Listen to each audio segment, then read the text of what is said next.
नाज़िन करौंडी जे ॻोठ बसेरो वासी ॻोठाणनि ज़रई ज़मीन ते कब्ज़ो कंदड़ बासरनि ख़िलाफ़ एहतजाज कंदे इंसाफ़ जो मुतालबो कयो आहे। उन हवाले सां ॾिसो था रफ़ीक सूमरो जी ही रिपोर्ट। नाज़रीन असां महिल मौजूद आहियूं करौंडी बस सां ॻोठ बसीरो में, जिते राजपर बिरादरी जे ज़मीन ते कब्ज़े ख़िलाफ़ अॼु जेके ॻोठाणनि एहतजाजी मुज़ाहिरो कयो आहे। ॻाल्हि ॿोल कंदासीं हिते ॻोठाणनि सां त हिन जो छा चवणु आहे। शहबाज़ राजपुर असांजी ज़मीन ते कब्ज़ा करे रहियो आहे, जेका ज़मीन असांजी ॾाॾे जी मिल्कियत आहे, जेका असांजे ॾाॾे अब्दुल मजीद जो खातो आहे। असांखे त लॻाइण जूं ऐं माराइण जूं धमकियूं ॾेई रहियो आहे।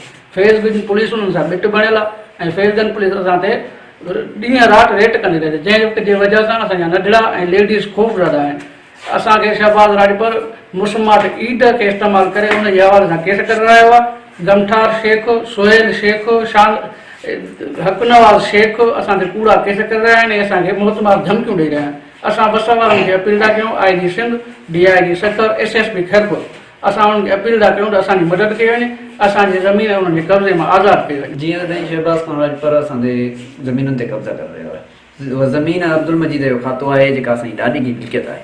शहबाज़ खान चए थो हिन ज़मीनुनि तां थो ऐं हीअ ज़मीन असांजी आहे। जीअं त हू मुख़्तलिफ़ हरबा हलाए रहियो आहे, शेखनि खां असांखे हमला कराया आयो, पुलिस खां असांखे चढ़ाई करायो आहे। असांजे ॿारनि ऐं लेडीज़ में वॾो विरास आहे। राति जो सुबुहनि जो को टाइम न आहे, पुलिस असांजे घरनि ते चढ़ाई करे थी ऐं 2015 2016 खां वठी लॻातार उहो असांखे कूड़ा केस कंदो रहियो आहे ऐं हुन माईअ खां केस कराईंदो रहियो आहे। जेके उहो कोर्ट जो आर्डर खयूं हुते उहो कैंसिल थियल आहे।